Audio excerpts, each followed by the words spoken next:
মেহেরপুরের মুজিবনগরে সাধারণ জনগণের সাথে উঠান বৈঠক করেছেন জাতীয় নাগরিক পার্টির নেতাকর্মীরা।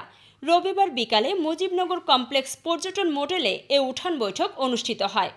উঠান বৈঠকে মেহেরপুর জেলা এনসিপি কমিটির যুগ্ম মুখ্য সমন্বয়ক ও প্রধান সমন্বয়কারী অ্যাডভোকেট শাকিল আহমেদের সভাপতিত্বে প্রধান অতিথি হিসাবে উপস্থিত ছিলেন জাতীয় নাগরিক পার্টির যুগ্ম আহ্বায়ক সারোয়ার তুষার, জাতীয় নাগরিক পার্টির যুগ্ম মুখ্য সংগঠক মোল্লা রহমতুল্লাহ, জাতীয় নাগরিক পার্টির কেন্দ্রীয় সদস্য সোহেল রানার সার্বিক তত্ত্বাবধানে অন্যদের মধ্যে বক্তব্য রাখেন মেহেরপুর জেলা কমিটির যুগ্ম সমন্বয়কারী আরিফ খান, মুজিবনগর উপজেলা কমিটির যুগ্ম সমন্বয়কারী আল মামুন সেন্টু ও উপজেলা কমিটির যুগ্ম সমন্বয়কারী তরিকুল ইসলাম সহ জেলা ও উপজেলার এনসিপির নেতৃবৃন্দ।